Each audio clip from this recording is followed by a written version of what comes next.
Jadi ingat baik-baik bahwa dulunya Bible itu kitab yang diturunkan oleh Tuhan yang sama dengan yang menurunkan Al-Quran.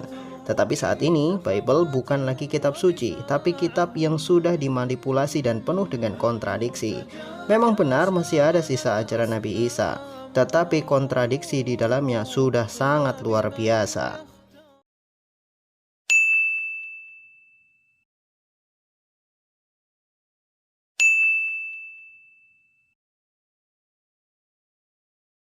Apakah Alkitab dipalsukan? Nah, saya balik lagi, Pak. Bukan opini, tapi teks.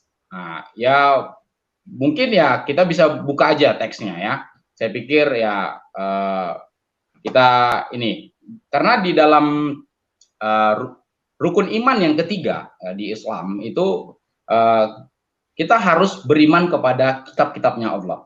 Nah, saya sudah sebutkan tadi bahwa ada 3 kitab yang sebelumnya itu adalah Taurat, Injil, Jabur dan Injil. Nah, ada 4 itu adalah Quran. Nah, sebagai orang Islam yang taat kepada rukun iman, yang ketiga kan harus beriman kepada seluruh kitab, Pak. Jadi tidak hanya satu kitab, tapi juga kitab-kitab yang lain. Karena memang sudah ada ayatnya, Pak. Ya, tadi di Quran surah 3 Ali Imran ayat 3, Pak. Ya, kalau kita baca di situ. Ya. Nah, membenarkan kitab-kitab sebelumnya. Musadikan, kata musadikan, membenarkan itu maksudnya mengkonfirmasi, gitu ya, mengkonfirmasi kitab-kitab sebelumnya. Jadi, nah kita katakan bahwa mengkonfirmasi kitab-kitab sebelumnya, berarti kitab sebelumnya itu akurat, Pak, valid. Jadi tidak mungkin dipalsukan. Dan kita sendiri sudah tahu bahwa kalimat-kalimat Allah itu tidak mungkin bisa dipalsukan, Pak. Sebentar saya cari ayatnya biar jelas. Di dalam Quran surah 6 Al-An'am ayat 34. 6 ayat 34. 34 ya. Ya. Wala mudagilla li kalimatillah. Artinya tidak ada yang bisa mengubah kalimatnya Allah. Nah, kalau mengatakan bahwa Alkitab dipalsukan, berarti itu sudah mengubah, Pak.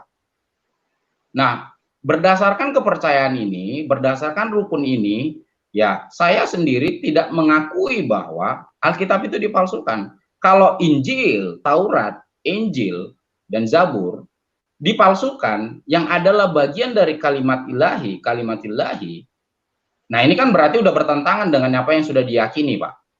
Tidak ada yang bisa mengubah kalimatnya Allah. Kalimatnya Allah itu salah satu tercantum di dalam Taurat, Zabur, dan Injil. Nah, kalau kita katakan bahwa ini sudah dipalsukan, berarti kita telah tidak mempercayai Quran surah ini, Pak. Berarti kita sudah mengatakan bahwa ada manusia yang bisa mengubah kalimatnya Allah. Kalau kita katakan bahwa Injil adalah sudah dipalsukan, sementara Injil adalah bagian dari kalimatnya Allah. Makanya kan nggak afdol gitu ya, Pak. Beberapa apologet yang saya lihat, di satu sisi mereka ya ada ya di satu sisi mereka mau mengatakan bahwa Alkitab dipalsukan, tapi di satu sisi orang mengadopsi ayat-ayat di Alkitab untuk membenarkan kitab Quran. Kan nggak afdol, nggak fair. Betul, Pak. Betul itu, Pak. Ya, di satu sisi mereka katakan palsu, tapi kenapa mereka mengadopsi yang palsu? Kan tanda tanya nih. Nah, ini nggak fair. Nah, kalau fairnya adalah, kalau dikatakan palsu, jangan diambil lagi, Pak. Jangan diambil lagi, apapun yang dari palsu, jangan diambil lagi. Itu yang baru fair. Kalau kita bicara tentang fairnya. Betul, Pak. Begitu ya kira-kira, Pak ya. Paham ya, Pak? Paham, Pak. Paham. Oke. Bagi saya pribadi, berdasarkan Quran, bahwa tidak ada yang bisa mengubah kalimatnya Allah. Kalau dikatakan Alkitab dipalsukan, yang bagian daripada kalimatnya Allah, berarti itu sudah melanggar dari Quran surah Al-An'am ayat 34 ini, Pak. Bagi saya pribadi. Nah, ketika saya jadi seorang Islam, saya mempercayai yang ini. Nah, ketika jadi orang Kristen, saya bilang tidak. Karena saya orangnya textual criticism, Pak. Ya. Pak. Oke, mungkin begitu Oke. kira-kira gambar Pak. Pak Pujian. Tuhan Yesus Terima kasih, berkati terima Bapak kasih. lebih luar biasa lagi, Pak. Terima kasih, Terima kasih, Pak. Bang Tan Paragi. Terima kasih. Terima kasih, Pak Elias. Oke, sekian video kali ini. Tuhan memberikan damai sejahtera bagi kita semua.